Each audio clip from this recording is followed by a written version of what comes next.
Sebagai contoh yang saya sampaikan bahwa kalau sudah digital mindset, kalau kita report bulanan, itu terus membuat suatu aplikasi yang bagaimana report itu tergenerate secara otomatis. Kalau kita sekarang report itu masih nulis, ngumpulin data.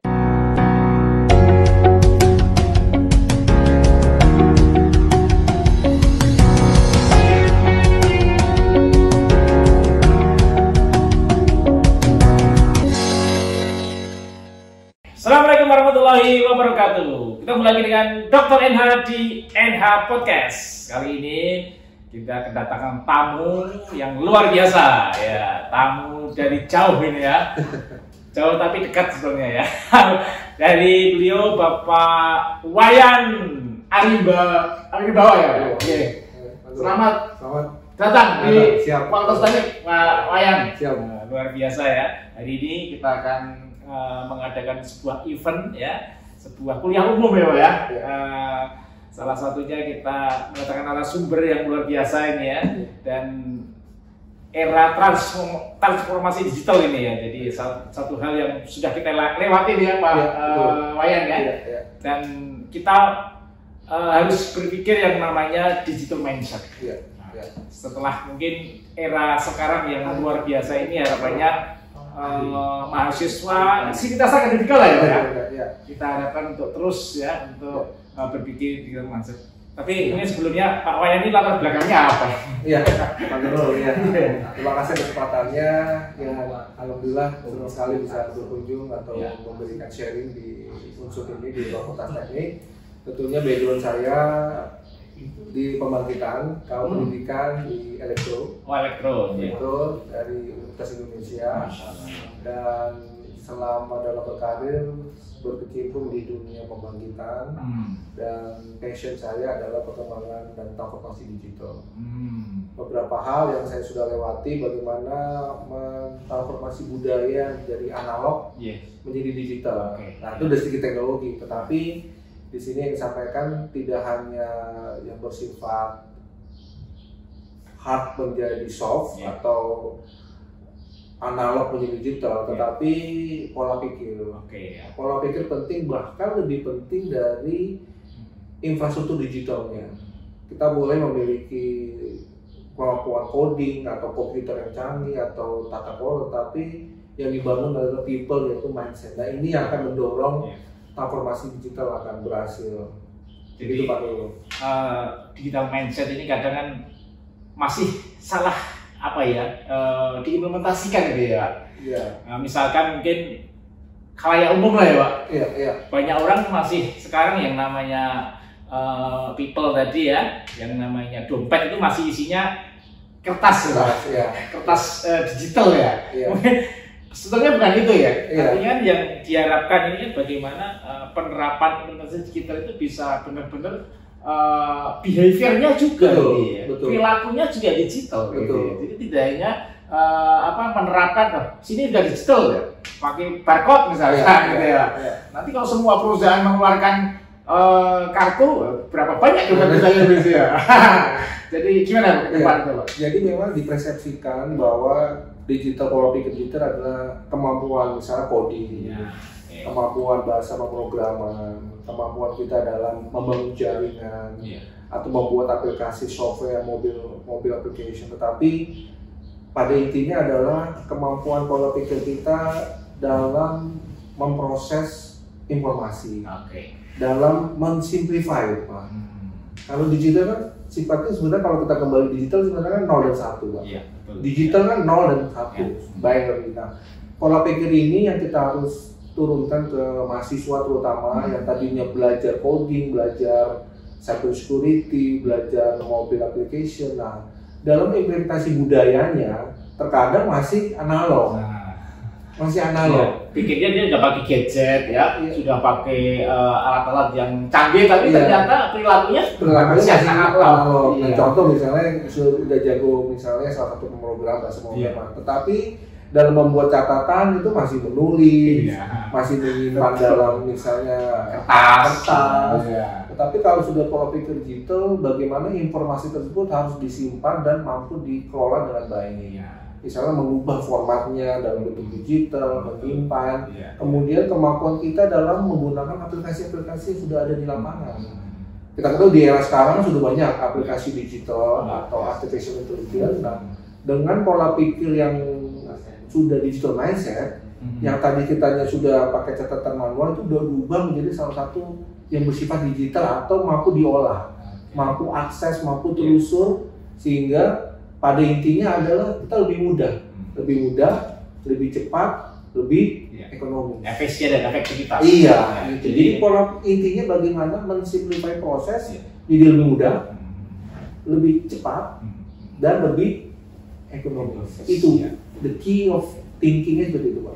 Jadi tantangan ke depan memang di organisasi, entah pemerintah, entah industri ini seperti Pak Wayan ini kan. Bagaimana implementasi pola pikir mindset digital ini ke dalam sebuah organisasi dan harapannya nanti mindset grow, bertumbuh nanti harapannya grow mindsetnya, gitu ya. Jadi tantangan luar biasa ya, Pak. Iya, tantangannya adalah supaya kita tidak terjebak dengan infrastruktur digital yang wah-wah, tetapi belum memiliki digital mindset. Boleh penting, saya tidak menyatakan bahwa infrastruktur digital yang wah itu tidak penting, itu penting, tetapi more important adalah digital mindset. Itu yang harus kita. Betul sekali, Pak. Jadi harapannya memang mengenai hardware-nya kan tergantung ya. Kadang kan pengen sebuah perusahaan atau pemerintah itu mengadakan hardware-nya yang tinggi-tinggi, pokoknya diadakan dulu. Ternyata dalam operasionalnya belum bisa maksimal. Belum ada culture-nya, behavior-nya, tingkah lakunya yang menunjukkan bahwa secara digital mindset. Sebagai contoh yang saya sampaikan bahwa kalau sudah digital mindset, kalau kita report bulanan, itu kita harus membuat suatu aplikasi yang bagaimana report itu tergenerate secara otomatis. Kalau kita sekarang report itu masih nulis, ngumpulin data, gitu kan, misalnya Pak, datanya masih di ini, datanya masih di A, datanya masih di B, nunggu dari bidang lain, nanti itu masih analog. Kalau suatu budaya digital atau digital mindset, begitu tanggal 1 awal bulan itu langsung otomatis tergenerate. Itu digital, tapi kalau masih analog, nunggu Pak, nunggu dari bidang lain. Nah, belum analisanya, itu baru ngumpulin data, ya kan Pak, bahwa reporting, analyzing itu suatu budaya bagaimana proses bisnis kita dapat diperbaiki, diimprove. Kalau nggak ada budaya perbaikan, nggak ada budaya improvement, itu belum ada budaya digitalnya, mindsetnya belum ada. Kalau kita masih stagnan, prosesnya sama, tidak ada improvement, tidak ada evaluasi, tidak ada sesuatu yang baru, tidak ada inovasi, berarti belum digital mindset. Belum digital mindset. Artinya memang entah perusahaan, entah akademik yang implementasi digital mindset itu kayaknya harus dipaksa ya Pak, regulasi ya Pak.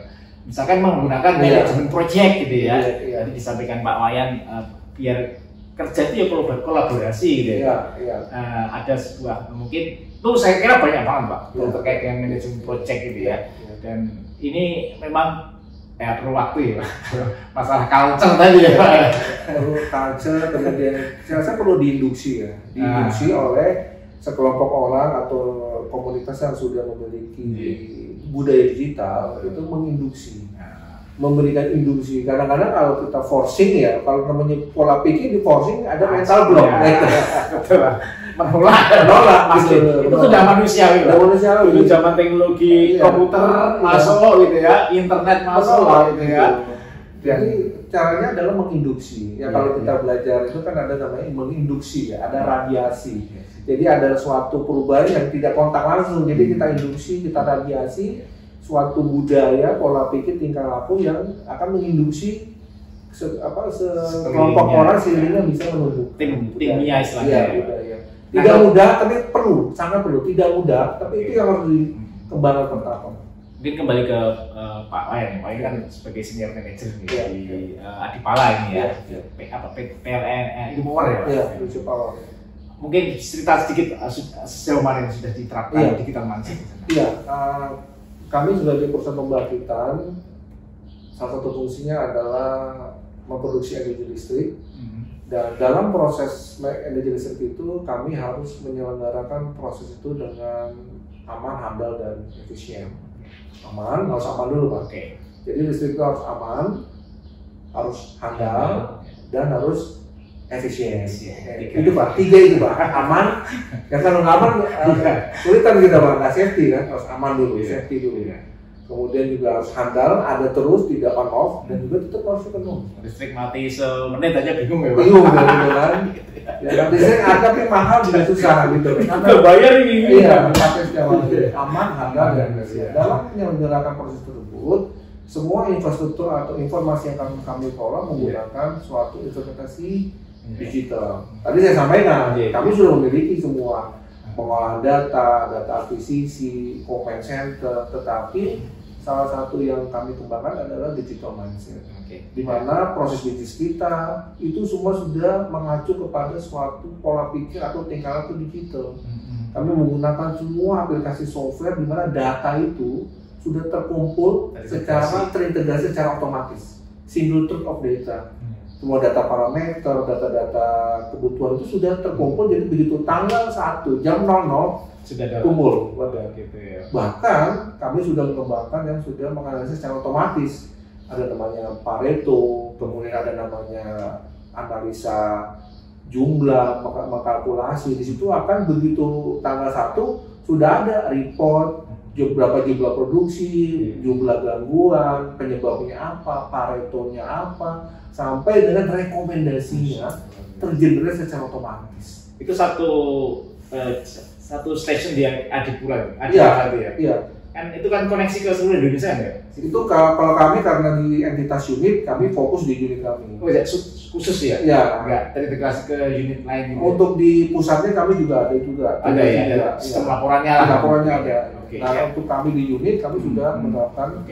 Ya, ini luar biasa ini penerapan kita mindsetnya ya. Tadi disinggung Pak Wayan AI itu loh. Ya. Sudah ada ini juga penerapan.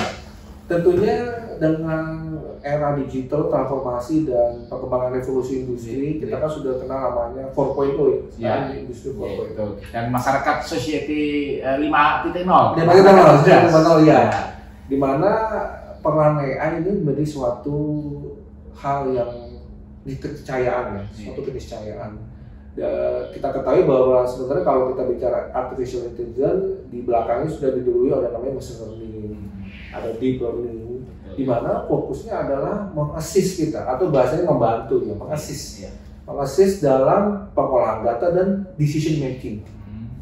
Nah, kalau kami sudah membuat inovasi di mana suatu informasi teknikal, kalau kami masih di teknikal Pak ya, di pembangkitan, kami sudah membuat suatu aplikasi ya, yang bagaimana kami bisa bertanya ke suatu sistem dan bisa dijawab secara menggunakan aplikasi artificial intelligence. Contoh misalnya ada gangguan material failure, kegagalan material. Kami tanya di aplikasi tersebut, kenapa material ini bisa terganggu? Maka secara otomatis aplikasi itu akan menelurkan atau menghasilkan jawaban sesuai dengan yang ada di database. Iya, yang ada ini ya, ada masalahnya. Kami bertanya, ya berbasis chatbot ya, ditanya, ini material ini kenapa bisa gagal? Dia langsung jawab secara database. Ya, salah satu penerapan aplikasi yang dipakai ya. Ya, ke depan yang kami kembangkan bagaimana AI ini bisa membantu kami mengambil keputusan. Go or no go kan? Ini kita ada masalah ini pilihannya A atau B. Nah, itu akan dibantu oleh AI. AI itu akan mengolah semua informasi data, memformulasikan, mensintesa menjadi suatu keputusan. Tetapi tetap human yang akan memegang peranan penting. Yang akan menjadi otaknya lah. Iya, menjadi kombinasinya Pak. Jadi memang kalau AI standalone tentunya masih ada terbatasnya, ada limit. Tetapi yang paling powerful adalah kombinasi antara human dan AI itu yang powerful sekali. Kalau kita serahkan seluruhnya bisa jalan, tetapi tentunya ada batasan-batasan yang tidak bisa dilakukan AI, kreativitas. Ya kan? Yang itu yang bisa. Ya itu memang dia berdasarkan database kan, berdasarkan database. Kalau dengan kombinasi dengan human itu suatu yang powerful dalam keputusan. Mungkin dalam hal ini AI itu kecepatannya. Ya, kecepatan dia membuat sebuah keputusan pun juga sudah manusia buat role-nya kan di dalam sebuah program tersebut. Gitu. Oke, yang terakhir Pak, mungkin kalau untuk pesan untuk mahasiswa harus berpikir digital juga. Ya, tentunya berdasarkan pengalaman dan informasi dan semua pendidikan yang saya terima bahwa kita semua memasuki era digital, suatu keniscayaan. Teknologi nggak bisa pakai di mana setiap perusahaan akan membutuhkan atau menerapkan teknologi dan budaya digital. Era kompetisi ini yang akan digunakan oleh kemampuan perusahaan dalam penerapan teknologi digital. Semua yang akan kita hadapi, baik yang bekerja di industri, kemenangan akan ditentukan dari kemampuan kita dalam penggunaan atau budaya digital ini. Karena saya sampaikan di seminar saya ini, budaya digital akan meningkatkan competitiveness atau meningkatkan tingkat kompetitif kita. Daya saing. Nah, untuk itu kepada adik-adikku, kepada mahasiswa, bahwa kemampuan hard skill kita terima itu diiringi dengan pengembangan pola pikir yang growth dan juga budaya dan mindset digital. Itu yang menjadi pembeda atau daya saing saat nanti kita akan, atau rekan-rekan semua adik-adikku akan masuki dunia pekerjaan dunia yang sesungguhnya. Kalau di kampus kan memang benar-benar lo ya kerja gitu, belajar gitu, bagaimana ilmu nanti diterapkan di lapangan ya, salah satunya digital mindset yang harusnya dikuasai juga nanti. Oke, terima kasih Pak Wayan sudah hadir di Enda Podcast. Semoga kita terus ya untuk memajukan mencerdaskan kehidupan bangsa. Terima kasih. Assalamualaikum warahmatullahi wabarakatuh.